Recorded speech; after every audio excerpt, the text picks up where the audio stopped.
તમારું આ સરકારની કઈ સ્કીમો છે? નમસ્કાર દર્શક મિત્રો, આજે એક એવા વિષય પર ચર્ચા કરવાની છે કે જે વિષય અથવા જે રોગ તમને ખ્યાલ આવે તે પહેલા ધીરે ધીરે ધીરે કરીને ક્યારે દાખલ થઈ જાય છે. એમાં કેટલીક વખત એના કારણો તમે નથી હોતા, જીનેટિક હોય છે. કેટલીક વખત તમાકુ, સિગરેટ, ક્યાંક તમે ફેક્ટરીઓમાં કામ કરતા હો ત્યાં કોઈ કાર્સિજેનિક કેમિકલ્સ ઇન્હેલ કરવામાં આવ્યા હોય, કેન્સરજન્ય રસાયણો તમે શ્વાસમાં લીધા હોય, આ બધા કારણસર કેન્સર થઈ શકે છે.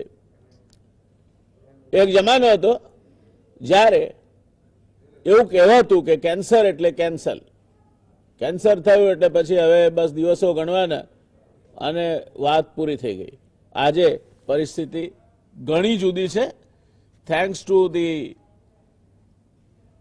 મોડર્ન મેડિસિન્સ અને આપણા જે તબીબો છે એમણે પણ દિવસે દિવસે જે મહારત હાંસલ કરી છે એના કારણે આજે આ વાત કેન્સર એટલે કેન્સર સાચી નથી. એ પછી યુવરાજ હોય કે અન્ય કોઈ, કેન્સર સામે લડીને પાછા આવીને પોતાની સામાન્ય જિંદગી જીવી શકે છે.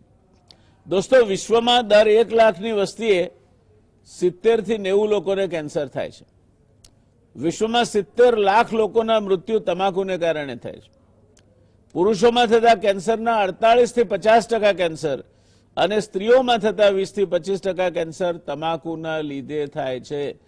અને સ્ત્રીઓમાં ક્યાંક ક્યાંક અતિ ઉચ્ચ વર્ગમાં સિગરેટ પીવાની ફેશન છે, આદત પણ છે, પણ મજૂર વર્ગની સ્ત્રીઓ મોટા ભાગે તમાકુ ચૂ કરે છે, ગુટકા ખાય છે. આ કારણથી તમાકુ ચાવવાના, ચૂસવાના કે એ પ્રકારના સેવનને કારણે સ્ત્રીઓમાં પણ કેન્સરે પગપેસારો કર્યો છે. ભારતમાં 29.6% પુરુષો અને 12.8% મહિલાઓ, 21.4% વયસ્કો તમાકુનું સેવન કરે છે. એટલે 21.4% એટલે 22%, એટલે દર 4એ 1 વ્યક્તિ તમાકુ ખાય છે.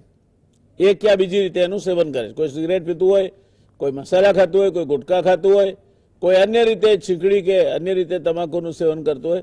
લગભગ દર 4એ 1 વ્યક્તિ તમાકુનું સેવન કરે છે. દેશમાં તમાકુનું સેવન કરનારાઓમાંથી દર વર્ષે 10 લાખ લોકો જીવ ગુમાવે છે.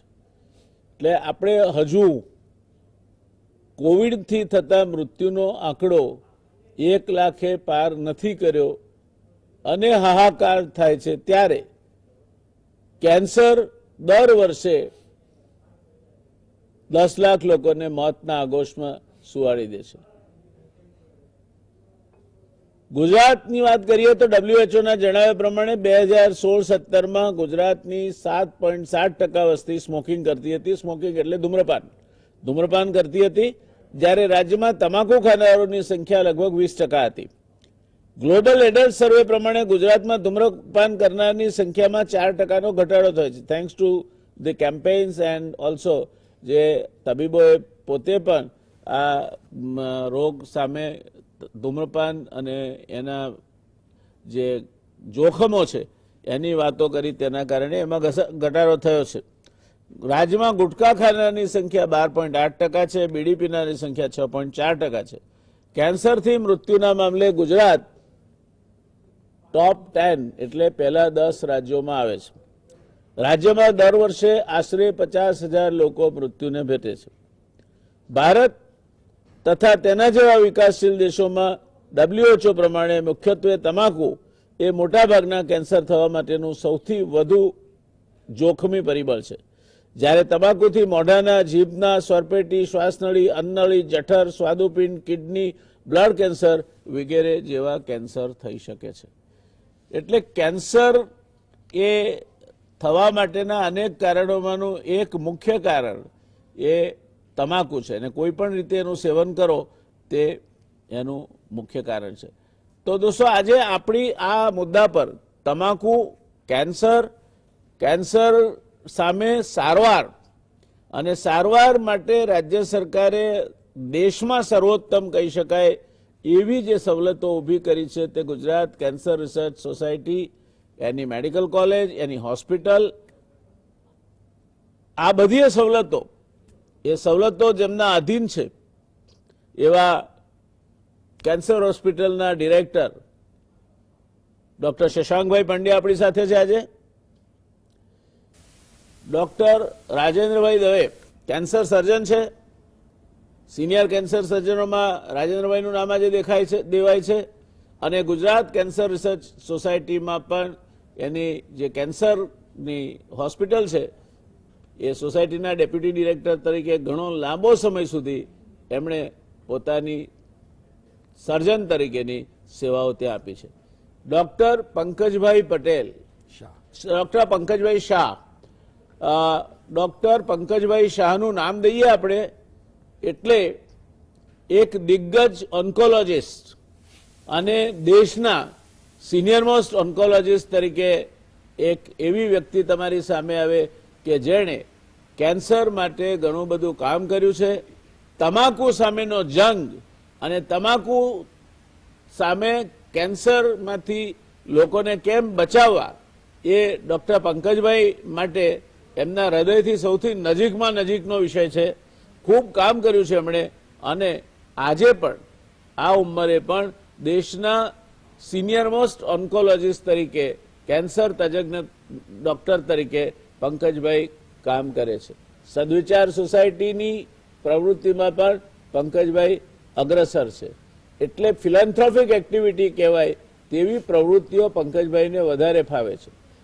5 વર્ષ મને પંકજભાઈ સાથે કામ કરવાનો મોકો મળ્યો, લાવો મળ્યો એમ કહું તો ચાલે. ઘણી બધી નજદીકથી મેં પંકજભાઈને કામ કરતા જોયા છે અને એ પંકજભાઈ આજે આપણા શોમાં જોડાયા છે. એના કારણે અમારી 4 જણની પંકજભાઈ સમેત એક ટીમ આ વિષયને કદાચ વધુ સારી રીતે રજૂ કરી શકશે. રાજેશભાઈ, શરૂઆત આપથી કરીએ તો આ કેન્સર થવાનું કારણ શું છે? કેન્સર એટલે શું? એનું કોઈ જીવાણુ હોય છે, એના કોઈ જંતુઓ હોય છે? કેન્સરનો દર્દી આપણી બાજુમાં બેઠો હોય તો કેન્સરનો ચેપ લાગે ખરો? કેન્સર કેમ થાય છે અને એના જંતુઓ શું હોય છે? જયનારાયણભાઈ, આપે શરૂઆત બહુ સારી રીતે કરી. કેન્સરનો વ્યાપ કેટલો છે, તમાકુનો ઉપયોગ કેટલો છે એ લોકોએ જાણ્યું અને એ પછી એમના મનમાં પ્રશ્ન ઊભો થાય તો આ તમાકુ એ શું છે અને કેન્સર કેમ કરે છે? કેન્સર થવાના કારણોમાં ઘણા બધા કારણો છે. જીનેટિક છે, વાયરસ છે, રેડિયેશન છે, કેમિકલ્સ છે અને અમુક વ્યસનો છે.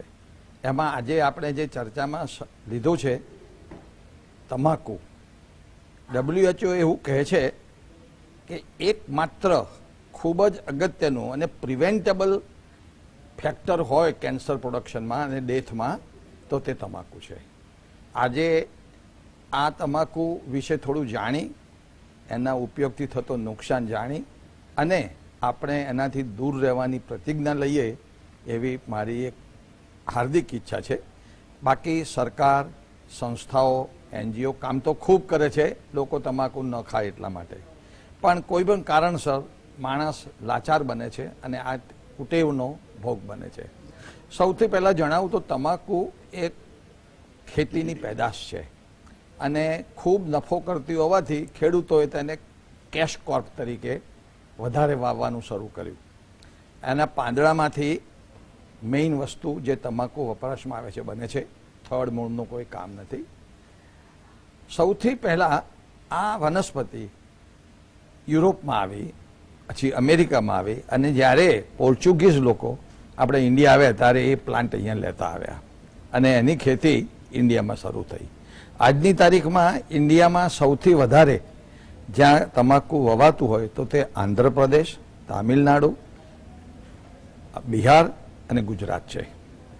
હવે આ તમાકુનું બાયોલોજિકલ અથવા તો બોટોનિકલ નામ છે નિકોટિના ગ્રેવિસ અને એ સોલેનેસી ફેમિલીમાંથી આવે.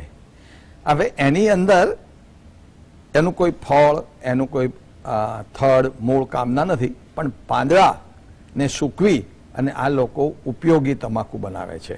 જુદા જુદા ફોર્મમાં તે મળે છે.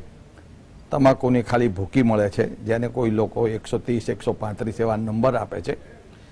પછી એ તમાકુને કોઈ ટીમરૂના પાનામાં અથવા તો પેપરમાં ગોળ વાળીને પીએ તો એની બીડી અથવા તો સિગરેટ બને છે.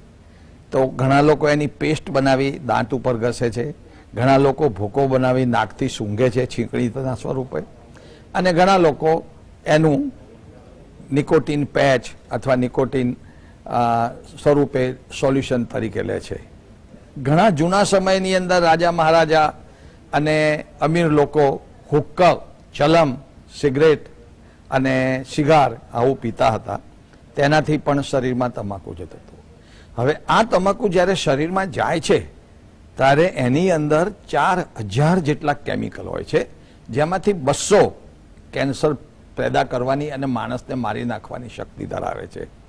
આમાં મુખ્ય છે નિકોટીન અને બીજું છે હરામીન આલ્કલોઇડ. આ બે એડિક્ટિવ છે અને કાર્સિનોજેનિક છે. એ ઉપરાંત કેટલાક પોલિસાયક્લિક હાઇડ્રોકાર્બન્સ છે, કાર્બન મોનોક્સાઇડ છે, એમોનિયા છે, આર્સેનિક છે, અને આ બધા તત્વો ઓછા વધતા પ્રમાણમાં શરીરને લાંબા ગાળે નુકસાન કરે છે. આપણે એની અસર કેવી રીતે થાય તો જોઈએ તો જ્યારે કોઈ પણ માણસ સિગરેટ પીએ છે ત્યારે સિગરેટનો જે ધુમાડો છે એના 3 અંત હોય છે.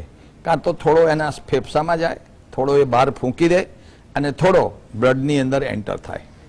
હવે આ તમાકુની અંદરના ઝેરી કેમિકલ્સના લીધે સૌથી પહેલાં મોં, શ્વાસનળી અને ફેફસાની જે સિલિયરી એપિથેલિયમ એટલે કે વાળવાળી જે બહારની અંદરની ત્વચા હોય છે એના બધા હેર સિલિયા ખરી પડે છે.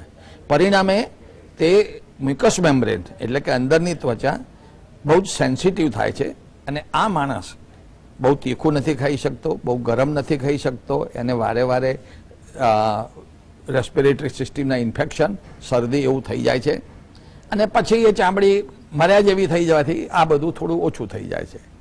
આ વસ્તુ જ્યારે બ્લડમાં જાય છે ત્યારે એને બીજી સિસ્ટમની અસર કરે છે, જેમ કે હાર્ટની રેટ વધી જાય, હાર્ટનું નસો વધી જાય, હાર્ટની બ્લડ પ્રેશર વધી જાય. મગજ ઉપર અસર કરે તો ટેમ્પરરી એને ઘણું સારું લાગે, થાક ઓછો લાગે, ફ્રેશનેસ લાગે, જેને એ લોકો કિક કહે છે, અથવા તો એની ખરી ફાયદાલાયક અસર આવી છે. અને જો બ્લડની અંદર જે ગયેલો નિકોટીનના તત્વો છે એ બધા kidney, stomach, bowel, liver, bladder, kidney આ બધાના કેન્સર કરે છે. આ કેન્સર ઉપરાંત એ તમાકુથી બીજા ઘણા બી રોગો થાય છે, જેમ કે TAO એટલે કે થ્રોમ્બોએન્જાઇટિસ ઓબ્લિટરન્સ, જેનાથી પગની નસોમાં લોહી ફરતું બંધ થાય ને પગ કપાવવો પડે છે. આ ઉપરાંત એને હાર્ટના સ્ટ્રોક આવા બધા રોગો થાય છે. આટલા બધા રોગો થતા હોવા છતાં આપણે જાણીએ છીએ, વિજ્ઞાનમાં સમજીએ છીએ, સ્કૂલોમાં ભણાવે છે, કોલેજમાં સમજાવે છે, છતાં પણ બહુ દુઃખની વાત એ છે કે અત્યારે યંગસ્ટર એટલે કે કોલેજિયન અને નોકરી કરતા માણસો આ તમાકુના સેવનનો ભોગ બને છે.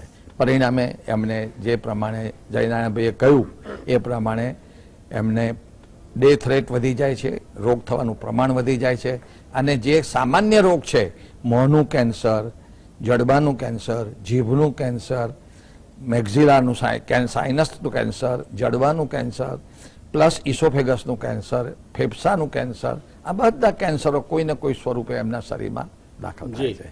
આ રોકવા માટે આપણે એનામાં ઘનિષ્ઠ પ્રયત્નો કરવા જોઈએ અને એ પ્રયત્નોમાં દર્દીનો પોતાનો, સંસ્થાઓનો, સરકારનો અને ખાસ તો એજ્યુકેશન અને જેને અવેરનેસ કહેવાય એનો બહુ અગત્યનો રોલ છે. તો એ આજે આપણે જાણીશું અને કેવી રીતે આ રોગ અટકાવવો અને આ વ્યસન અટકાવવું એ આગળના સ્પીકરો આપણે જણાવશે. Thank you Rajendrabhai.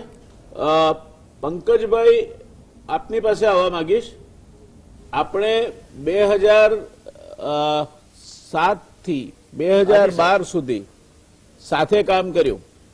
Gujarat cancer ઇન્સ્ટિટ્યૂટના director તરીકે આપે તમાકુ સામે રીતસરની ઝુંબેશ ઉઠાવી હતી અને કેટલાક અભ્યાસો પણ આપે કરાવ્યા હતા.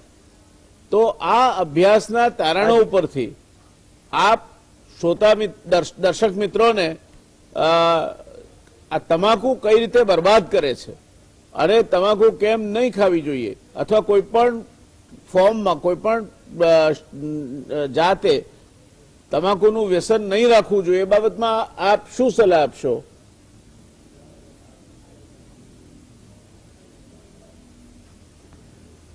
પ્રથમ તો જયનારાયણભાઈ આપનો ખૂબ આભાર માનું છું કે આ અમારા હૃદયની નજીકના પ્રશ્નને આપણે અહીંયા આગળ લોકો સમક્ષ લાવ્યા છે.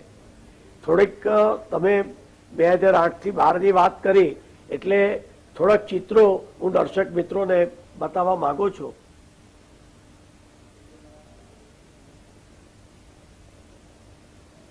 આ છે પહેલું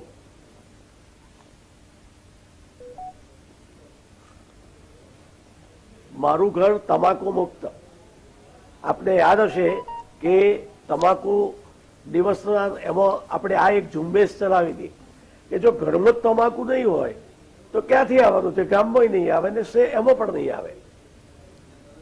અને પછી આપણે લો કોલેજના કમ્પાઉન્ડની અંદર ત્યાંના વિદ્યાર્થીઓને ભેગા કરી અને તમાકુની હોળી કરી હતી.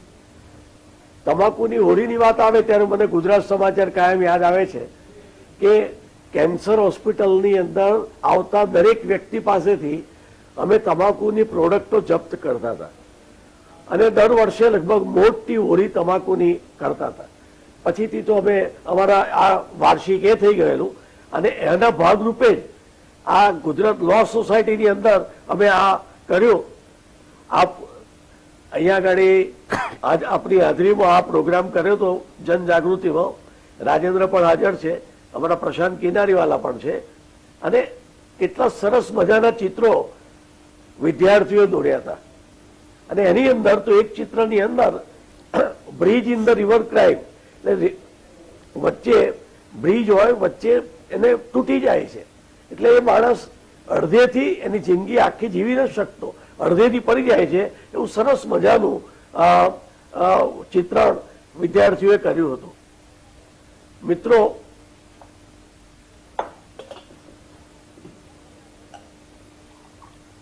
આપણે જે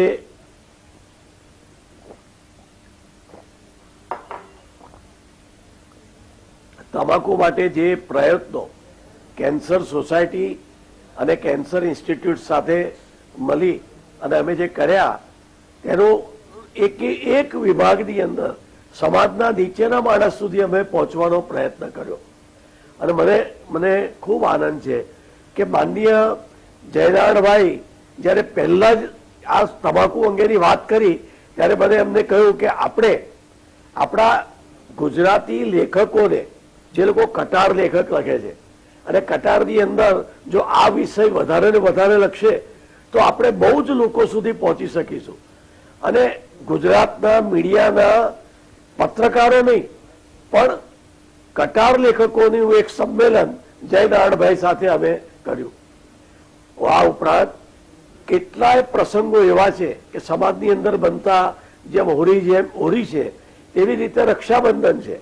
તો રક્ષાબંધનમાં અમે લોકોએ એવી રીતે પ્રચાર કર્યો કે બહેન ભાઈ પાસે પસલી ના માગે, ભાઈને કહે કે ભાઈ તું તમાકુ ન ખાતો. એ જ પ્રમાણે એક કે એક આપણા જે કવિઓ છે, લેખકો છે, એ લોકો પાસે પણ અમે તમાકુ અંગેની બધી એ કરાવી. કેટલી બધી રેલીઓ કાઢી લોકો સુધી પહોંચવા માટે, કેટલા સંકલ્પ પત્રો કર્યા. આ બધું એક જ કે ભાઈ જે કેન્સરના કારણો છે, કેન્સર સિવાયના પણ જે બીજા છે, હૃદયરોગ, સીઓપીડી, આપણે વેસલ્સના રોગો એટલે ગેંગ્રીન, બ્રેઇન સ્ટ્રોક, બધા માટે તમાકુ કારણરૂપ છે. અને વિશ્વમાં લગભગ 80 લાખ માણસો દર વર્ષે તમાકુને કારણે મોત આવે છે. તો આના માટે આપણે જો કામ નહીં કરીએ તો કોણ કરશે? અને સૌથી સારું પહેલું પગથિયું તો આપણે ચેરિટી બિગિન્સ એટ હોમ. દરેક વ્યક્તિએ પોતે જાતે સમજી અને એને છોડવું પડે. અને આ અત્યારના જે કોરોનાનો કાળ છે ત્યારે હું જયનારાયણભાઈ સાહેબને કહું કે સાહેબ આ એક એવો સમય છે જ્યાં આગળ આપણે બધા ઘરમાં બેઠા છીએ, ચિંતન કરીએ છીએ, ઘણી વસ્તુ કરીએ છીએ. તમાકુ છોડવા માટેનો આ સૌથી ઉત્તમ સમય છે. વાચક જે દર્શક મિત્રો છે એને કેમ કે આ પંકજભાઈ કેમ આવી વાત કરે છે?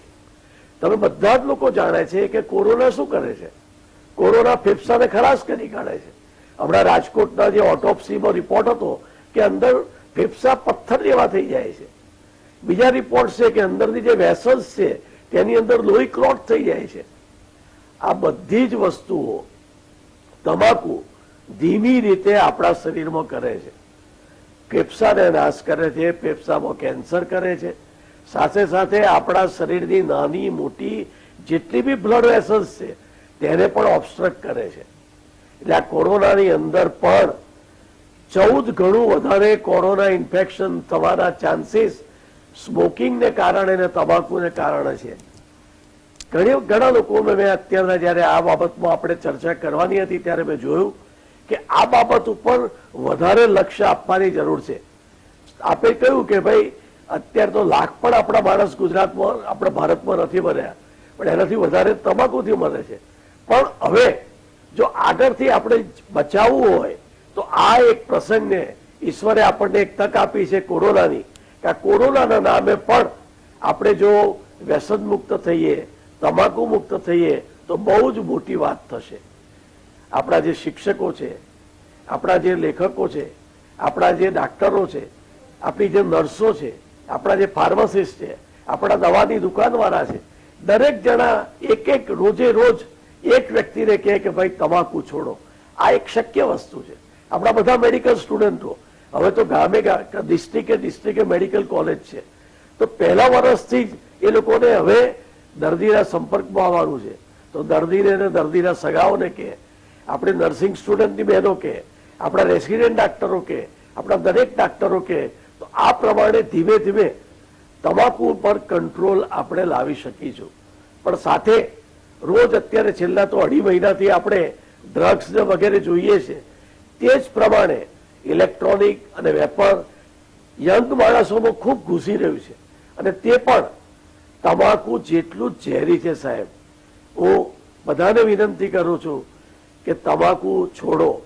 તમાકુ એટલે ત એટલે તારું, તમાકુ, ત એટલે તમારું, મ એટલે મારું અને ક એટલે કુટુંબનું. તમારું કેવી રીતે કે જ્યારે કોઈ માણસ તમાકુ ખાય છે અને એના ધુમાડાના ગોટે ગોટા બહાર કાઢે છે ત્યારે જે પોતે તો 4000 જેટલા કેમિકલ રહે છે, પણ સાથે 40 કેન્સરજન્ય રહે છે, તો સામેની વ્યક્તિને પણ એટલા જ એ કરે છે. એટલે એવું કહેવાય છે કે આ પરોક્ષ સ્મોકિંગને કારણે લગભગ 12 લાખ માણસો વિશ્વમાં પોતાનું જીવન ગુમાવે છે. દર્શક મિત્રો, મારી સૌને વિનંતી છે, કેન્સરને બહુ નજીકથી જોયું છે. કેન્સર જે મોઢાનું કેન્સર છે, ગાલનું કેન્સર છે, એ 20-25 વર્ષના બાળકોને મિત્રોને થાય છે. આટલું ભાઈ અને મારી વાત પૂરું કર્યું અને આપણે આગળ અમારા ડિરેક્ટરોને બધાને સાંભળીએ. મિત્રો, થેન્ક યુ. ધન્યવાદ પંકજભાઈ, બહુ સારી શરૂઆત કરી આપી આપે. દર્શક મિત્રો, રોકાઈશું આપણે એક નાનકડા કમર્શિયલ બ્રેક માટે, અને બ્રેક પછી આગળની ચર્ચા ચાલુ રહેશે. પાછું આ ચર્ચામાં આપ સૌનું સ્વાગત છે. દર્શક મિત્રો, ચર્ચા કરી રહ્યા હતા આપણે કેન્સરના કારણોની, ચર્ચા કરી રહ્યા હતા તમાકુના સેવનને કારણે ઊભી થતી પરિસ્થિતિની. દર્શક મિત્રો, ગુજરાતમાં ગુજરાત કેન્સર સોસાયટી એક એવી સંસ્થા છે જેના એક સમયે પંકજભાઈ ડિરેક્ટર હતા, રાજેન્દ્રભાઈ પણ ત્યાં ખૂબ લાંબો કાળ કામ કરી અને ડેપ્યુટી ડિરેક્ટર સુધી પહોંચ્યા. આ સંસ્થા દેશમાં કેન્સરની ટ્રીટમેન્ટ આપતી સર્વોત્કૃષ્ટ સંસ્થાઓમાંની એક છે અને એનો એક ઉજ્જવળ ઇતિહાસ છે. આ સંસ્થાના પ્રવર્તમાન ડિરેક્ટર ડોક્ટર શશાંકભાઈ પંડ્યા આપણી સાથે આ ચર્ચામાં જોડાયેલા છે.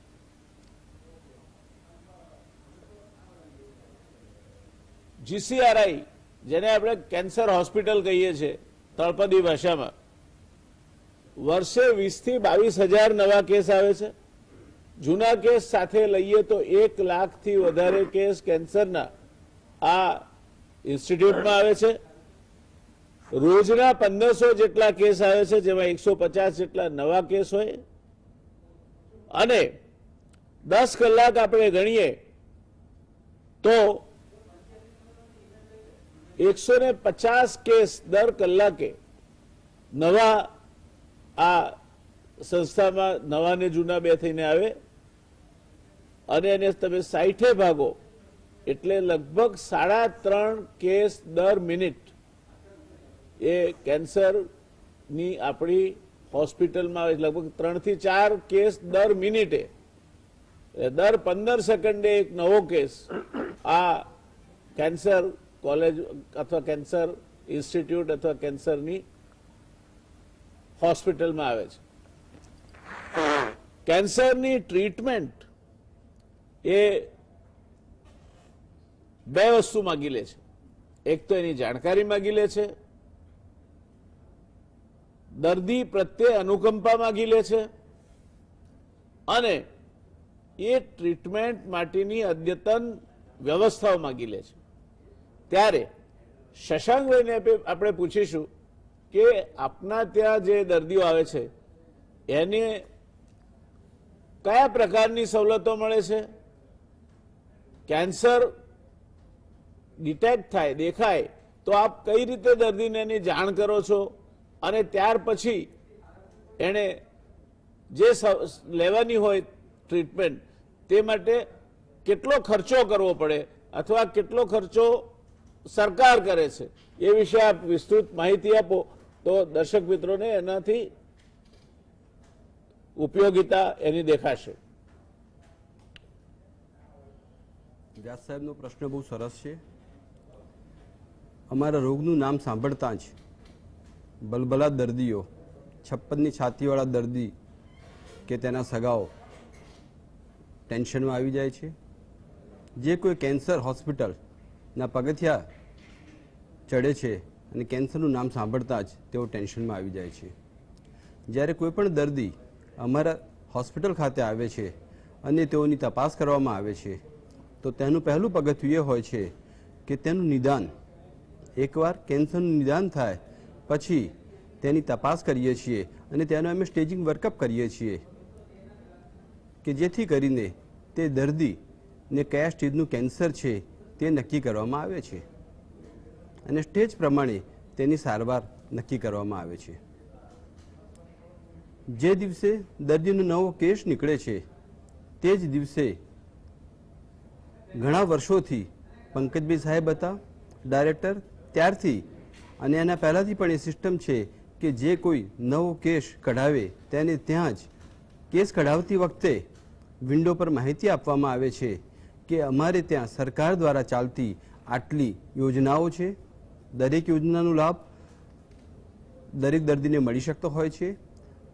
જે દર્દી કેસ કઢાવે તે તેમાંથી કઈ યોજનામાં ફિટ થાય છે તે માટે તેને ગાઈડન્સ આપવામાં આવે છે.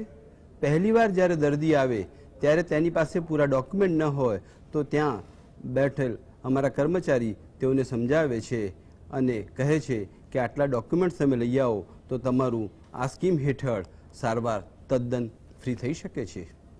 મને જણાવતા આનંદ થાય છે કે આપણી ગુજરાત સરકારે સપ્ટેમ્બર 2012માં ગુજરાત રાજ્યમાં તમામ જિલ્લાઓમાં ગરીબી રેખા હેઠળ જીવતા કુટુંબો માટે મુખ્યમંત્રી અમૃતમ યોજના એટલે કે મા યોજનાનો અમલ શરૂ કરેલો. ત્યાર પછી મધ્યમ વર્ગના પરિવારો આમાંથી બાકાત રહ્યા હતા. આથી 15/8/2014ના દિવસે મુખ્યમંત્રી અમૃતમ વાત્સલ્ય યોજના શરૂ કરવામાં આવેલી કે જેને મા વાત્સલ્ય યોજના કહેવામાં આવે છે. આ બંને યોજના હેઠળ જે લાભાર્થી પરિવારો હોય છે તેઓએ તે કાર્ડ કઢાવવાનું હોય છે. તેના માટે તેઓના કુટુંબની વાર્ષિક આવક અત્યારે 4 લાખ કરવામાં આવેલી છે. આથી તેઓએ આવકનો દાખલાનું પ્રમાણપત્ર લાવવાનું હોય છે અને તે કુટુંબને વાર્ષિક 5 લાખ સુધીની સારવાર તદ્દન મફત આપવામાં આવે છે. આ 5 લાખ સુધીની સારવારમાં તેની તપાસ આવી જાય છે. તેના માટે જે જરૂરી સારવાર હોય, સર્જરી હોય, રેડિયોથેરાપી હોય કે કિમોથેરાપી, તે તદ્દન મફત આપવામાં આવે છે.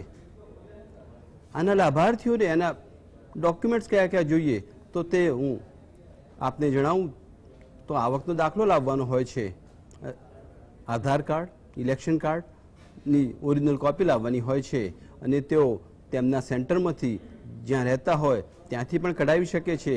અને ત્યાં જો એમને ફેસિલિટી ન મળે તો અમારી હોસ્પિટલ ખાતે પણ અમે કિયોસ્ક રાખેલું છે અને ત્યાંથી પણ અમે મા કાર્ડ કે મા વાત્સલ્ય યોજનાનું કાર્ડ કાઢી આપીએ છીએ. તે જ રીતે આપણી કેન્દ્ર સરકારે આયુષ્માન ભારત, પ્રધાનમંત્રી જન આરોગ્ય યોજના, એ બી પીએમજે યોજના, જે સપ્ટેમ્બર 2018 રાંચી ખાતે આપણા પ્રધાનમંત્રી શ્રી નરેન્દ્રભાઈ મોદી સાહેબે લોન્ચ કરેલી. મા કાર્ડ અને મા વાત્સલ્ય યોજના જે ફક્ત આપણા ગુજરાતના દર્દીઓ માટે છે. અમારી જે સંસ્થા છે the Gujarat cancer and research institute, ત્યાં ઓલ ઓવર ઇન્ડિયામાંથી દર્દીઓ આવતા હોય છે. અમારે ત્યાં રાજસ્થાન, મધ્યપ્રદેશ, મહારાષ્ટ્ર, યુપી, બિહાર વગેરે રાજ્યોમાંથી પણ દર્દીઓ આવે છે. તે દર્દીઓને મા યોજના કે મા વાત્સલ્ય યોજનાનો લાભ નથી મળતો, પરંતુ તેઓ પાસે જો પીએમજે કાર્ડ હોય તો પીએમજે કાર્ડ અંતર્ગત તેવા દર્દીને 5 લાખ રૂપિયા સુધીની સારવાર ફ્રી મળી રહે છે. આ ત્રણેય યોજનાઓમાં જે દર્દીઓ સારવાર માટે આવે છે ત્યારે તેની સારવારની સાથે સાથે તેનું એક પેકેજ પૂરું થાય ત્યારે તેને ઘરે આવવા જવા માટેના ₹300 પણ આપવામાં આવે છે. તે જ રીતે કેન્સરના દર્દીઓ જે છે તે કોઈની પાસે આ યોજનાનો લાભ ન લીધો હોય તો પણ તેઓને ટ્રાન્સપોર્ટેશન માટે ટી પાસ આપવામાં આવે છે, ટ્રાવેલ પાસ જેને કહેવામાં આવે છે. અને એક પાસમાં પેશન્ટ અને પેશન્ટના એક સગા સરકારી ટ્રાન્સપોર્ટેશન સર્વિસનો ઉપયોગ કરી શકે છે, જેઓ રેલવે યા સરકારી એસટીનો ઉપયોગ કરી શકે છે. અને બે વચ્ચે એક જ ટિકિટ લેવાની આવે છે, એટલે કે 50% જેટલો લાભ થઈ જાય છે. આ પછી બીજી યોજનાઓની જો હું વાત કરું તો શિડ્યુલ કાસ્ટ અને શિડ્યુલ ટ્રાઇબ, એસસી એસટીની પણ યોજનાઓ અમલમાં છે. શિડ્યુલ કાસ્ટની યોજનામાં એવું છે કે જેઓને આવક, પરિવારની વાર્ષિક આવક 1.5 લાખથી ઓછી હોય તો તેઓની 100% સારવાર માફી થઈ જાય છે.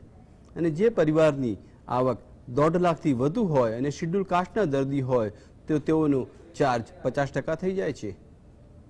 શિડ્યુલ ટ્રાઇબના દર્દીઓ માટે આવકની કોઈ મર્યાદા સરકારે રાખેલ નથી અને તેઓની 100% સારવાર મફત થાય છે. એસસી એસટી યોજના હેઠળ ઓલ ઓવર ઇન્ડિયાના દર્દીઓ અમારા ત્યાં ફ્રી સારવાર લઈ શકે છે અને તેનો લાભ દર્દીઓને મળતો હોય છે.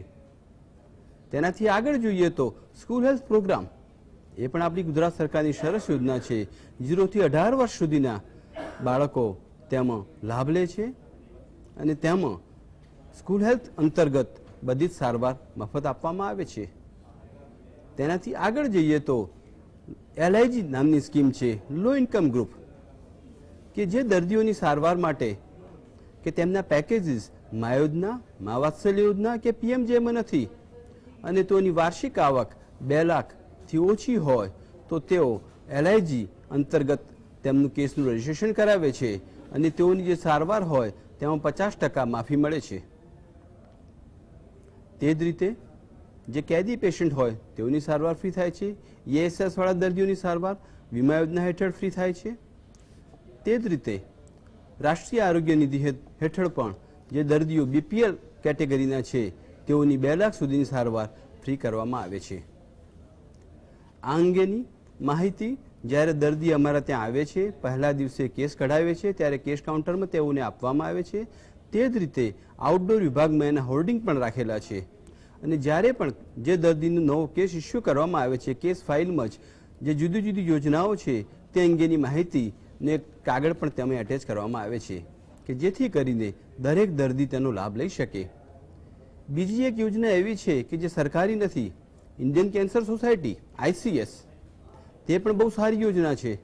તે અંતર્ગત જે મધ્યમ વર્ગના પરિવારો છે કે જેઓની વાર્ષિક આવક 4 લાખ સુધીની છે તેવા દર્દીઓ, તેમાં ફક્ત એક જ છે કે જે કેન્સર મટાડી શકાય તેવા દર્દીઓને ICS યોજના હેઠળ ફ્રી સારવાર મળે છે અને બોન મેરો ટ્રાન્સપ્લાન્ટ માટે પણ તેઓ 8 લાખ સુધીની મદદ કરે છે. આમ જુદી જુદી યોજનાઓ હેઠળ આપણા મોટાભાગના દર્દીઓને the Gujarat cancer and research institute ખાતે સારવાર આપવામાં આવે છે. જે દર્દીઓ ગુજરાતના છે તેઓ તો કોઈને કોઈ સ્કીમમાં આવી જાય છે, પણ જે દર્દીઓ ગુજરાત બહારથી આવે છે અને ધારો કે રાજસ્થાન ત્યાં PMJ હજુ ઇમ્પ્લિમેન્ટ નથી થયું, મધ્યપ્રદેશ, મહારાષ્ટ્ર ત્યાં PMJ ઇમ્પ્લિમેન્ટ થયું છે, તે લોકો તે કાર્ડ લઈને આવે છે તો તેમાં ફ્રી થાય છે, પરંતુ રાજસ્થાન હજુ સુધી PMJમાં જોડાયું નથી. તો તેવા જે દર્દીઓ છે તેને અમારી ગુજરાત કેન્સર સોસાયટી બહુ સારી રીતે ડોનેશન આપે છે અને તેવા દર્દીઓને મદદ કરે છે. અમારી હોસ્પિટલમાં ગ્રાઉન્ડ ફ્લોર પર 68 નંબરની જે ઓફિસ છે તે ગુજરાત કેન્સર સોસાયટીની ઓફિસ છે અને ત્યાં જે દર્દી જે કોઈ યોજનાનો લાભ ન લીધેલો હોય તેવા દર્દીઓ ત્યાં એપ્રોચ કરે છે, ત્યાં ફોર્મ ભરે છે, એને જે ખર્ચ થયો હોય એના બિલો ત્યાં આપે છે, અથવા તો ખર્ચ થવાનો હોય ને ત્યાં જાણ કરે તો ગુજરાત કેન્સર સોસાયટી પણ તેઓને મદદ કરે છે. આમ જુદી જુદી યોજનાઓ હેઠળ મોટાભાગના દર્દીઓને કોઈને કોઈ લાભ મળતો હોય છે. તે સિવાય જે કોઈ દર્દીને કોઈ યોજના નથી કે એને બીજે ક્યાંથી મદદ નથી મળી રહેતી તો એક બીજું ફંડ પણ અમે પુઅર પેશન્ટ ફંડ તરીકે ઊભું કરેલું છે અને તેમાં પણ લગભગ 30 લાખ જેટલું ડોનેશન અમારી પાસે એકઠું કરેલું છે અને તે અંતર્ગત પણ હું જે નીડી દર્દી હોય તેઓની સારવાર તદ્દન મફત કરવામાં આવે છે. મને જણાવતા આનંદ થશે કે વ્યાસ સાહેબને પણ કદાચ ખબર છે કે એક સોસાયટીના એક ચોકીદાર હતા જે નેપાળી છે, જે ઘણા વર્ષોથી ગુજરાતમાં રહે છે અને ચોકીદારનું કામ કરે છે. તેમની પાસે કોઈ ડોક્યુમેન્ટ નહોતા, તેની વાઈફને CA બ્રેસ્ટ થયું, કોઈ યોજનાનો એનો લાભ મળે તેમ નહોતો, તો ડે 1 થી તેઓની સારવાર અમે ફ્રી કરી GCRIએ અને આજે તેઓ કેન્સર મુક્ત છે અને તેમની સારવાર કમ્પ્લીટ થયાને આજે લગભગ 1.5 વર્ષ જેટલું પણ થઈ ગયેલ છે. એટલે આવા જ્યારે દર્દીઓ અમે જોઈએ છીએ ત્યારે અમને ખરેખર આનંદ થાય છે અને કે ઇન્સ્ટિટ્યૂટે કંઈક કર્યું તેવો આનંદ અનુભવવામાં આવે છે. ધન્યવાદ શશાંકભાઈ, ખૂબ સરસ માહિતી આપે. દર્શક મિત્રો, એક વાત બહુ સ્પષ્ટ છે કે તમે જો 4 લાખ સુધી વાર્ષિક આવક ધરાવતા છો તો મા વાત્સલ્ય વાર્ષિક 5 લાખ સુધી મફત મળે તમને. આવકનો દાખલો જોઈએ, આધાર કાર્ડ જોઈએ, ઇલેક્શન કાર્ડ જોઈએ, બેમાંથી એક, અને એ ત્યાં રહેતા હો ત્યાંથી પણ કઢાવી શકાય અને નહીં કઢાવ્યું ત્યાંથી તો અહીંયા આ ડોક્યુમેન્ટ્સ હોય તો તમને કેન્સર હોસ્પિટલના કિયોસ્કમાંથી પણ કાઢી આપી શકાય છે. આયુષ્માન ભારત યોજના હેઠળ PMJ યોજના જે બહારથી આવે છે અને જેમને આ સવલત જોઈતી હોય તે 5 લાખ સુધી સહાય મળે. મુસાફરી કરવા માટે અડધા ભાડે મુસાફરી કરી શકાય, 2 જણાને કૂપન મળે અને શેડ્યુલ કાસ્ટના કિસ્સામાં 1.5 લાખથી ઓછી આવક હોય તો 50% મફત સહાય મળે. શેડ્યુલ ટ્રાઇબમાં આવકની કોઈ મર્યાદા નથી અને સ્કૂલ હેલ્થ પ્રોગ્રામમાં એટલે 20 વર્ષ સુધી તો ગમે તે ખર્ચ કરવાનો હોય એ સરકાર કરે છે અને એના માટે એક પૈસાનો ખર્ચો પણ લાગવાનો નથી. આ પ્રકારની વ્યવસ્થાઓ સાથે કેન્સર સામેનો જંગ ગુજરાત લડી રહ્યું છે અને મને કહેતા આનંદ થાય છે દર્શક મિત્રો કે હું છેલ્લા લગભગ 8 ને 5, 13, 14 વર્ષથી આ કામને નજદીકથી જોઈ રહ્યો છું. ખૂબ સરસ અને માનવતાલક્ષી કામ થાય છે. નિયમોને જરૂર જણાય તો ક્યાંક વાળી મરોડીને પણ જરૂરિયાતમંદને મદદ કરવાની ભાવનાથી, વૃત્તિથી કામ શશાંકભાઈ પણ કરે છે ને એમના આગળના ડિરેક્ટરોએ પણ એ પ્રકારની પ્રણાલી પાડી છે. એટલે આપણે એક એવી સારી સંસ્થા આપણા ત્યાં છે જેનો લાભ લેવો જોઈએ. ભગવાન કરે લાભ લેવાની જરૂર ના પડે. પંકજભાઈ સાહેબ, આપને પૂછવું છે કે આ T1, T2 એ બધું સ્ટેજ 1 ને સ્ટેજ 2 ને જુદા જુદા સ્ટેજના કેન્સરોની લોકો વાત કરે કે આ બીજા સ્ટેજનું કેન્સર છે, આ ચોથા સ્ટેજનું કેન્સર છે, તો આ સ્ટેજ કઈ રીતે નક્કી થાય અને એમાં સારવારમાં શું કાળજી રાખવાની અને શું કરવાનું?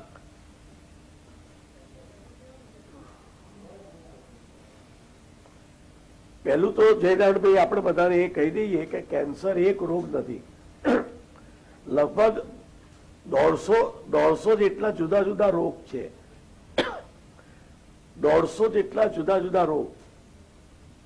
અને આપણે જે સામાન્ય કેન્સર છે તેને આપણે એવી રીતે સ્ટેજિંગ કરતા હોઈએ છીએ કે કઈ જગ્યાએથી કેન્સર ચાલુ થયું છે, કે જે જગ્યાએથી જે ચાલુ થયું હોય ત્યાં આગળ કેન્સરની સાઇઝ કેટલી છે, 1 સેન્ટીમીટર 2 સેન્ટીમીટર કે કેટલી, પછી પોતાની જગ્યાએથી એ કેન્સર નજીકની લસિકા ગ્રંથિમાં જાય, એને લિમ્ફનોડની અંદર એ પહોંચે તો એને લિમ્ફનોડનું સ્ટેજિંગ કહે. અને પછી જો લોહી દ્વારા આખા શરીરમાં પહોંચે તો એને મેટાસ્ટેટિક કેન્સર કહેવાય.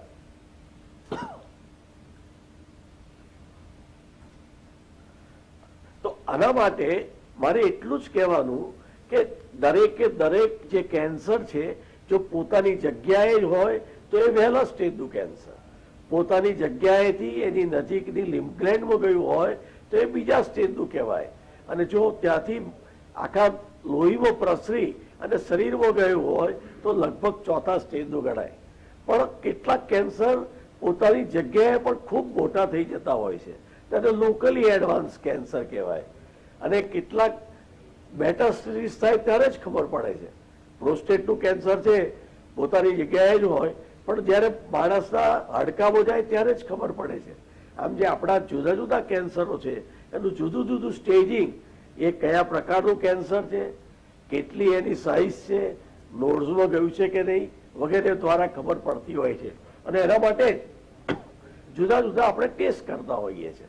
છાતીનો ફોટો પાડીએ, સોનોગ્રાફી કરીએ તો અંદરના ઓર્ગનમાં કેટલું ફર્યું છે, સીટી સ્કેન છે, MRI છે, પેટ સીટી છે, તે રોગ ક્યાં ક્યાં ફેલાયેલો છે તે આ રીતે આપણને ખબર પડતી હોય છે. અને ગ્રેડ હોય છે એનું, જે બહુ જ સ્લો ગ્રેડનું હોય તો ગ્રેડ 1 કહેવાય, અને ફાસ્ટ હોય તો ગ્રેડ 3 કહેવાય. આમ કેન્સર અંગેની જે આ સામાન્ય માહિતી છે તેના માટે જો કોઈ પણ આપણા દર્શક મિત્રને જાણવું હોય તો અમે કેન્સર સોસાયટીએ બહુ જ મજાની વ્યવસ્થા કરી છે. આખા ભારતમાં કદાચ પ્રથમવાર કેન્સર અંગેનું સરસ મજાનું પ્રદર્શન છેલ્લા 25 વર્ષથી અમારી વાસણા ખાતેની ઓન્કોલોજી સેન્ટર પર અમે કરેલું છે, કોમ્યુનિટી ઓન્કોલોજી સેન્ટર. કેન્સરનું સ્ટેજ સમજવું છે, કેન્સરની દવાઓ સમજવી છે, કેન્સર વિશે વધારે માહિતી લેવી છે, આ બધી જ વસ્તુઓ અમારા કાયમી કેન્સર પ્રદર્શન વાસણાની અંદર કોઈ પણ વ્યક્તિ જઈ અને એનો લાભ લઈ શકે છે, આ વિશેની માહિતી મેળવી શકે છે. જયનાથભાઈ આ અંગે અમને જે ડોક્ટર શશાંકભાઈએ બધી વાત કરી, પણ જ્યાં સુધી આ સરકારી યોજનાઓ નથી ત્યાં સુધી ગુજરાત કેન્સર સોસાયટી બધા દર્દીઓને પોતાના પુઅર પેશન્ટ દ્વારા અને રિસર્ચ દ્વારા ખૂબ મદદ કરતી હતી. હવે આ સરકારી સંસ્થાઓને કારણે, સરકારી યોજનાઓને કારણે ભારત કેન્સર સોસાયટીનું ઓછું થયું છે, પણ હજુ કમ્પ્લીટ પતી નથી ગયું. કારણ કે 5 લાખની અંદર કેટલીક વાર સારવાર પતતી પણ નથી હોતી. તો આવા કેસની અંદર દાખલા તરીકે બ્રેસ્ટ કેન્સર છે અને એમાં હર્સેપ્ટિન નામના ઇન્જેક્શનની જરૂર પડે તો ત્યાં આગળ ગુજરાત કેન્સર સોસાયટી પોતાના ફંડમાંથી દર્દીઓને મદદ કરે છે. તો સ્ટેજિંગ વિશે બહુ મોટો વિષય છે.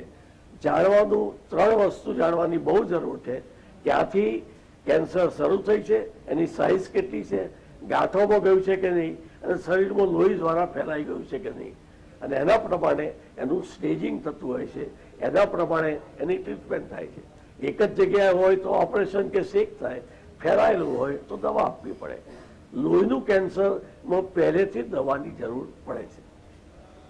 એક નાની વાત મારા પહેલા જે મેં વાત કરી તેમાં મારે ઉમેરવી છે, કારણ કે આપ એને બહુ જ એનું તમે એપ્રિશિએટ કર્યું હતું કે અમદાવાદ જિલ્લાના એક ગામની અંદર અમે સર્વે કર્યો. 5000 વ્યક્તિઓમાંથી 1000 વ્યક્તિઓ તમાકુનું સેવન કરતી, રોજનું 10 રૂપિયાનું, એટલે આખા વર્ષમાં 35 લાખ રૂપિયાનું તમાકુ ખાતી હતી એ વ્યક્તિઓ. આપણે બધાને આ વિશે આપણે ખૂબ મીડિયામાં જાહેરાત કરી, લોકોને કહ્યું એક નાના ગામમાં જો 35 લાખ બચાવી શકતા હોય તો આ 35 લાખમાંથી તો કેટલા બધા સારા કામ થઈ શકે. આ એક તમાકુની વાત, આગળ આપણે કેન્સરની વાત કરી. આપ ચર્ચાનો દોર આગળ સજાવો, કંઈ વધારે વાત હશે તો હું જણાવીશ. ફરીથી કહું છું કે કોરોનાના કાળની અંદર તમાકુ મુક્ત થઈ જાઓ. તમાકુ જે લોકો લેતા હશે, સ્મોકિંગ કરતા હશે, તેને કોરોના થવાના ચાન્સ 14 ગણા વધારે છે અને કોરોનાના જે કોમ્પ્લિકેશન છે તે પણ 5 ગણા વધારે થવાની શક્યતા જો સ્મોકિંગ કરતા હશે તો થશે. સ્મોકિંગ બંધ કરો તો તરત 24 કલાકમાં એની કેટલીય ઇફેક્ટ ઓછી થતી જાય છે. અસ્તુ.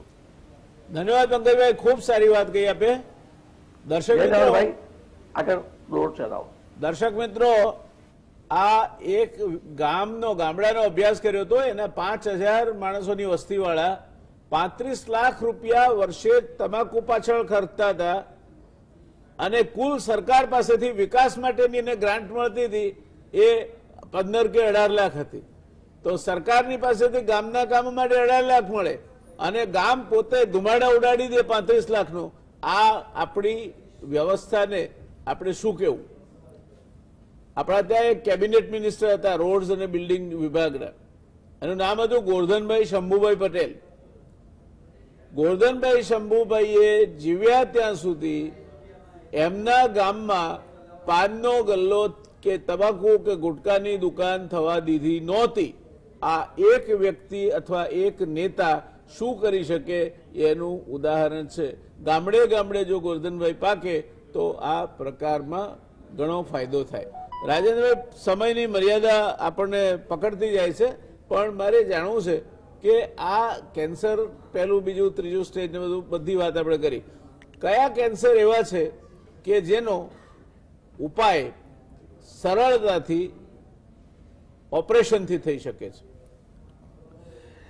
સર્જરી એટલે કે ઓપરેશન એ કેન્સરની જૂનામાં જૂની બહુ જ સફળ અને તાત્કાલિક પરિણામ આપતી સારવાર છે. પહેલાં સાદી સમજ પ્રમાણે શરીરમાં કોઈ રોગવાળો ભાગ થયો હોય તો એને શરીરમાંથી દૂર કરો એટલે મટી ગયું એમ લોકો માનતા હતા. પછી જ્યારે કેન્સરના રોગ વિશે વધારે જ્ઞાન પ્રાપ્ત થયું, બાયોલોજીકલ બિહેવિયર વિશે આપણે જાણ્યું, ત્યારે ખબર પડી કે ભાઈ સર્જરી એકમાત્ર રસ્તો નથી અને એકલી સર્જરીથી કદાચ કેન્સર પૂરેપૂરું ન પણ મટાડી શકાય. પણ છતાંય આજની તારીખે, આજના સમયમાં કેટલાક કેન્સરો એવા છે કે સર્જરી, પ્રોપર સર્જરી, શરૂઆતની સર્જરીથી 100% મટાડી શકાય છે. સિમ્પલ દાખલો લઈએ તો થાઇરોઇડ કેન્સર. થાઇરોઇડની અંદર જો કેન્સર થયું હોય અને તમે થાઇરોઇડની ગ્લેન્ડ કાઢી નાખો તો આરામથી માણસ 20 વર્ષ રોગમુક્ત થઈને જીવે. બીજો એવો જ દાખલો છે બ્રેસ્ટ કેન્સર, જેની અંદર T1 અથવા કદાચ T2, આની અંદર જો તમે સારી સર્જરી કરો, રેડિકલ માસ્ટેક્ટમી કે મોડિફાઈડ રેડિકલ માસ્ટેક્ટમી, અને એની ટ્યુમર હોર્મોન પોઝિટિવ હોય તો એ પણ લગભગ દર્દી 10, 15, 20 વર્ષ સુધી જીવી શકે છે. અને આંતરડાનું કેન્સર, કોલોનનું, રેક્ટમનું અથવા તો કિડની કેન્સર, આવા અસંખ્ય કેન્સરો છે શરીરના ભાગના કે જેને તમે સફળતાપૂર્વક જો શરીરમાંથી પૂરેપૂરું દૂર કરો એમની લિમ્ફ નોડ સાથે, તો તમને વિશ્વાસપાત્ર રીતે 50%થી 70% સુધી 5 થી 10 વર્ષનું સર્વાઈવલ મળે છે. કેટલાક કેસોમાં જો ટ્યુમર બહુ એગ્રેસિવ હોય, ટ્યુમરમાં લિમ્ફેટિક અને વાસ્ક્યુલર પરમિએશન હોય, તો પાછળથી કદાચ રેડિયેશન કે કિમોથેરાપી લેવી પડે, પણ એ લેવાથી એનું જે સર્વાઈવલ છે એ વધે છે. હવે વાત એ આવે કે સર્જરી કેમ થતી નથી આટલા પ્રમાણમાં? તો એના 3-4 કારણો છે. એક તો દર્દી પહેલાં સર્જરીની વાત આવે એટલે ગભરાય છે, પણ અત્યારે હું કોન્ફિડન્સથી કહી શકું કે સર્જરીમાં એનેસ્થેશિયા, આઈસીયુ, દવાઓ એટલી બધી લેટેસ્ટ નીકળી છે કે surgery has become safe for the patient and આપણે દર્દીને સેફ બનાવવાનો છે. શરૂઆતની સ્ટેજ, એના રોગોનો કાબૂમાં લાવવો એટસેટ્રા. અને આમાં એક વખત સારી સર્જરીનો અર્થ જલ્દી રજા મળી જાય, ઓછો વધારે ખર્ચો થયો નથી, પણ કમ્પ્લીટ રેડિકલ, મતલબ કે જેટલો રોગ છે એની ડિઝીઝ ફ્રી માર્જિન અને લિમ્ફનોડ સાથે રિમૂવલ થવું જોઈએ. આ સર્જરી સામાન્ય રીતે બધા સર્જનો કરી શકતા હોય છે, પણ જે એની એડજુવન્ટ ફેસિલિટી જોઈએ એ બધે નથી હોતી. માટે ટર્શરી સેન્ટર અથવા તો કેન્સર ઇન્સ્ટિટ્યૂટમાં ટ્રેઇન ઓન્કોલોજિસ્ટ પાસે જો સર્જરી સમયસર કરાવવામાં આવે તો જયનારાયણભાઈ, હું 100% માનું છું કે ઘણા ખરા કેન્સરોને આપણે માત આપી શકીએ. ધન્યવાદ. એટલે દર્શક મિત્રો, કેન્સર એટલે કેન્સલ એવું નહીં માની લેવાનું. અત્યારે ટેકનોલોજી એટલી વિકસી છે, દવાઓ એટલી સારી આવે છે, ડોક્ટરો તબીબો પાસે એટલી ક્ષમતાઓ વિકસી છે કે એમાં કોઈ વાંધો આવે નહીં. 1 કે 2 મિનિટ આપણી પાસે છે. શશાંકભાઈ, વર્ષે 60 લાખ મૃત્યુ સિગરેટથી થાય છે, જેમાં 6 લાખ લોકો એવા છે કે જે પોતે ધૂમ્રપાન નથી કરતા, પરંતુ પરોક્ષ રીતે ધૂમ્રપાનનું એમના ધુમાડો એમનામાં જાય છે અને એના કારણે એમને નુકસાન થાય છે કે કેન્સર થાય છે. આ બાબતમાં બહુ જ ટૂંકાણમાં આપનો સંદેશો કહો તો સંદેશો, સલાહ કહો તો સલાહ શું છે? બહુ સરસ પ્રશ્ન છે આપનો. તેને પેસિવ સ્મોકિંગ કરવામાં આવે છે, એટલે કે તમારા પાર્ટનર જો સ્મોકિંગ કરતા હો અને તમે ન કરતા હો તો પણ તમને તેના ધુમાડાના લીધે અસર થાય છે. તે જ રીતે તમારા ફ્રેન્ડ્સ જે છે એ સ્મોકિંગ કરતા હોય અને એના લીધે આ ધુમાડાની અસર થાય છે. આથી મારી દરેકને નમ્ર વિનંતી છે કે તમારા પાર્ટનર કે તમારા ફ્રેન્ડ જો સ્મોકિંગ કરતા હોય તો તેઓને સમજાવો કે તેના લીધે તેનું તો નુકસાન થાય છે જ, પણ સાથે સાથે તમારું પણ નુકસાન થાય છે. આથી દરેકને મારી નમ્ર વિનંતી છે. અને જેમ અમારા સાહેબ પંકજભાઈ સાહેબે પણ કીધું કે કોરોના કાળમાં લોકો જેમ ઘરે સેફ રહે છે અને ઘરે રહે છે ત્યારે સાથે સાથે તેઓના જે વ્યસન છે તે પણ છોડવાની જો તેઓ મન બનાવી લેશે અને મક્કમતાથી જો અમલ કરશે તો જરૂર તમાકુનું વ્યસન છોડી શકશે. ધન્યવાદ. દર્શક મિત્રો, તમારી બાજુમાં બેસીને કોઈ સિગરેટ પીતું હોય અથવા ઘરના તમારા કોઈ સભ્ય ડ્રોઈંગ રૂમમાં કે તમારી આજુબાજુમાં ધુમાડા કાઢતા હોય તો એની અસર એમને જેટલી ખરાબ થાય છે એટલી જ ધુમાડો બીજાના નાકમાં જાય છે એને પણ થાય છે. અને એટલે એક માણસ જે સિગરેટ પીવે છે એ તો એનો આનંદ મેળવવા પીતો છે, પણ પેલો નિર્દોષ માણસ બાજુમાં ઉભો છે, એની પત્ની છે કે બાળક છે કે મા બાપ છે, એને કોઈ કારણ વગર કે મિત્ર છે, એના અંદર શરીરમાં ધુમાડો જાય છે અને કેન્સર માટેનું એ કારણ બને છે. દોસ્તો, આ વાત આપણે પૂરી કરીએ તે પહેલા એટલું યાદ રાખજો કે વર્ષે 60 લાખ મૃત્યુ સિગરેટથી થાય છે. 6 લાખ લોકો એવા છે કે જે ધૂમ્રપાન નથી કરતા, પરંતુ પ્રત્યક્ષ નહીં તો પરોક્ષ રીતે ધુમાડો તેમના શ્વાસમાં જાય છે. ભારતમાં દર વર્ષે 10 લાખ લોકો સિગરેટ પીવાના કારણે મૃત્યુ પામે છે. દેશમાં 19% પુરુષો, 2% મહિલાઓને 10.7% વયસ્કો સ્મોકિંગ કરે છે. દર્શક મિત્રો, હવે કદાચ તમને ખ્યાલ આવતો હશે કે સિગરેટ તમારું જ કાળજું અથવા તમારું જ ફેફસું નથી બાળતી, તમારા મિત્રોનું અથવા વાલા સ્વજનોનું પણ ફેફસું બાળે છે અને એમને કેન્સર તરફ લઈ જવા માટે મોટું કારણ બને છે. આવું જ ગુટકાનું છે. માટે ચેતીએ આપણે, ઘરમાંથી તમાકુને દેશવટો આપીએ, જાહેરમાં કોઈ સંજોગોમાં કોઈ પણ ધૂમ્રપાન કરતું હોય તો એને સ્પષ્ટ રીતે અટકાવીએ. આપણે ક્યારે આનું ઉલ્લંઘન ના કરીએ તો કેન્સર સામેની આ લડાઈમાં આપણે ઘણો મોટો ફાળો આપ્યો છે એમ કહી શકાય. તો દર્શક મિત્રો, આ ખૂબ અગત્યની માહિતી મળી. ડોક્ટર પંકજભાઈ શાહ આપણા દેશના સિનિયર મોસ્ટ ઓન્કોલોજીસ્ટ છે, કેન્સર ઇન્સ્ટિટ્યૂટનો અનુભવ ગાઢ છે. રાજેન્દ્રભાઈ દવે એ એક નિષ્ણાત સર્જન છે, અનેક ઓપરેશન એમણે કેન્સર ઉપર સર્જરી કરીને લોકોને જીવાડવામાં અને એમની જીવન ગુણવત્તા સુધારવામાં ખૂબ ફાળો આપ્યો છે. અને શશાંકભાઈ પંડ્યા એક એવી સંસ્થાના ડિરેક્ટર છે કે જેમની પાસે તકલીફ લઈને ગયેલો માણસ ક્યારેય નિરાશ થઈને પાછો આવતો નથી. ત્રણેય નિષ્ણાતોને ખૂબ ધન્યવાદ આજની પેનલ પર આ ખૂબ ઉપયોગી ચર્ચામાં ભાગ લેવા માટે. આપનો પણ ધન્યવાદ. દર્શક મિત્રો, મળીશું કાલે પાછા નવા એક વિષય સાથે, નવી એક પેનલ સાથે. ત્યાં સુધી આ જે વાત આપણે ચર્ચી છે એને વાગોળો, વિચારો અને એનો અમલ કરો. જોતા રહો ગુજરાત સમાચાર ટેલિવિઝન. મળીએ. શુભરાત્રી, શબ્બા ખેર, આવજો.